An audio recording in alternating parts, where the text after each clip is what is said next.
Baik, kali ini kita akan bahas tentang input output di Python ya. Nah, untuk input kita bisa menggunakan fungsi input seperti ini, yang ini. Jadi tinggal dituliskan input, nah kemudian di dalamnya argumennya seperti ini, gitu ya. Nanti tinggal ditampung ke variabel yang ini. Nah, di sini kita menginputkan, contohnya menginputkan nama gitu ya. Kemudian kita buat variabel nama. Variabel kan bebas ya, seperti itu. Nah, untuk output sudah dibahas di minggu sebelumnya, itu menggunakan fungsi print ya, seperti itu, seperti ini.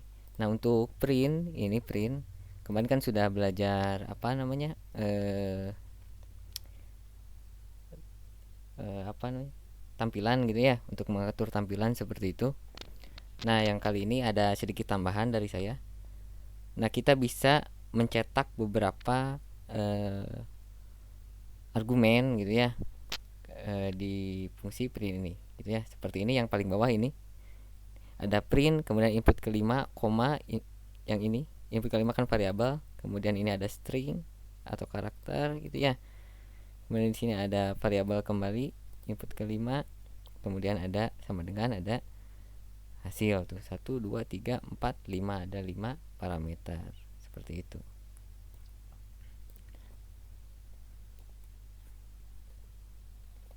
ya.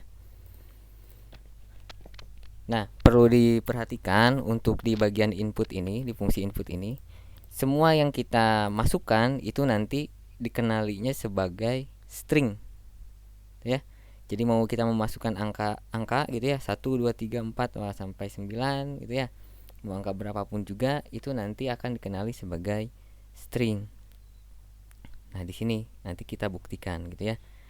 Nah, terus bagaimana kalau kita ingin melakukan operasi matematik gitu ya dari input yang dimasukkan oleh pengguna? Nah, maka kita perlu melakukan konversi ya, konversi terhadap tipe string ini. Nah, minggu kemarin sudah dibahas sedikit untuk konversi ya. Jadi kita nanti tinggal menuliskan konstruktornya di sini. Misal seperti ini, int untuk integer, kemudian ada ini float untuk bilangan real gitu ya. Di sini kita tinggal menuliskan konstruktor ini saja terhadap variabel, ataupun di sini ada input gitu. Nah, kita bahas satu-satu ya dari atas.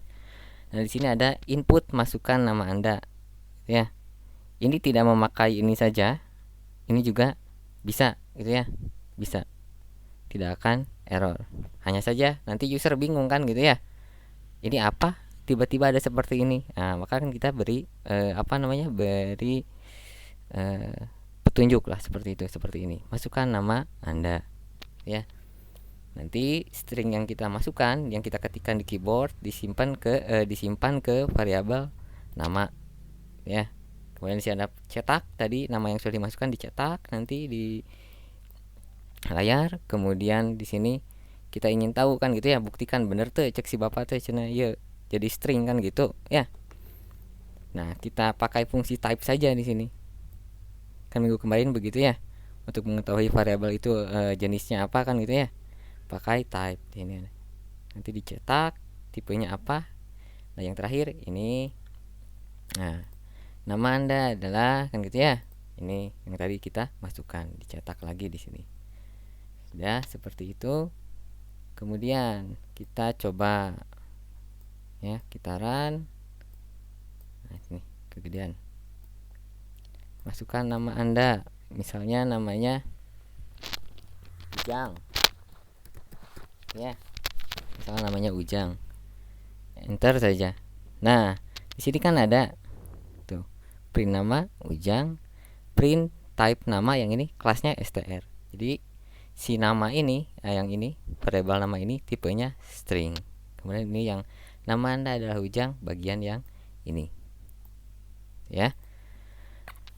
Nah, kemudian yang di bagian bawahnya ini, nah, kita coba konversi gitu ya. Ini ada 3. Yang pertama ini kita tidak lakukan apa namanya, konversi gitu ya, sudah pasti seperti yang tadi. Nanti yang ini dikenali sebagai string gitu ya. Yang ini dikenali sebagai string. Yang input ke satu variabel ini dikenali sebagai string. Kemudian di sini ada input kedua. Nah, jadi bagian input yang ini masukkan angka gitu ya. Nah, ini nanti inputan yang kita ketik di keyboard gitu ya, ini diubah menjadi integer. Angka yang kita masukkan nanti diubah menjadi integer tipenya. Jadi dicetak di sini, kemudian nanti dilihat type-nya apa, benar tidak integer kan gitu ya. Kemudian sama untuk yang float, ini juga yang ketiga untuk float. Kita nanti masukkan angka, nanti kita masukkan angkanya sama saja biar kelihatan. Di sini angka 2, angka 2, angka 2 gitu ya. Nanti yang ini angka 2-nya string, yang ini angka 2-nya integer, nanti yang ini angka 2-nya float. Ini juga sama gitu ya. Jadi nanti input diubah menjadi tipe float. Tapi nanti jadi 2.0 pada saat di print karena tipenya float. Gitu ya. Kita lihat. Nah, coba masukkan angka gitu ya. Angka 2. Yang pertama, yang ini ya. Tuh, kelasnya string. Sekarang yang ini, input yang kedua yang sekarang ini, angka 2 lagi. Cek integer. Karena tadi si input kedua ini sudah ini menerimanya dalam bentuk integer gitu ya. Menerimanya bentuk integer. Jadi dia tipenya integer. Kalau yang input ketiga menerimanya dalam bentuk float. Jadi si ini dikenali sebagai variabel float. Ketik lagi yang ketiga, coba yang ini yang float. Nah, seperti ini, 2.0 ya. Nah, contoh lagi di sini ada apa namanya, contoh input perkalian gitu ya. Berikan misal 2 angka perkalian. Ada tipenya float gitu ya. Nanti dikalikan. Nanti tinggal di apa namanya, input yang pertama misal ditampung ke input keempat, ke variabel yang ini, input keempat, kemudian angka yang selanjutnya tipenya float juga, nanti diubah ke float, ditampung ke ini variabel input kelima. Tinggal seperti ini. Nah, misal ada variabel penampungnya namanya hasil, kemudian ini kalikan input keempat dengan input kelima, dikali ya di sini ya. Tinggal dicetak. Kita coba 5 kali 4 20 ya. Nah, tuh ada 20.0 karena tadi tipenya float. Seperti itu ya.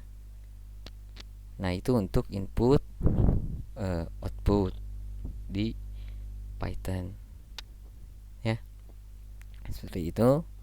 Nah, untuk tugasnya di sini yang kemarin, yang ini kan kalian minggu kemarin sudah membuat ini, tugas ini ya, untuk apa namanya, membuat tampilan. Nah, sekarang bagian ini kecepatan, waktu, kemudian ini jarak, kecepatan dan waktu ini didapat dari input yang kita masukkan. Nanti dihitung, nanti hasilnya muncul di sini. Itu ya. Seperti itu. Jangan lupa ini belakangnya ini ada KM-nya. Ya, berarti nanti printnya ada koma-komanya. Nah, seperti itu. Ya, silahkan dicoba. Ya. Terima kasih.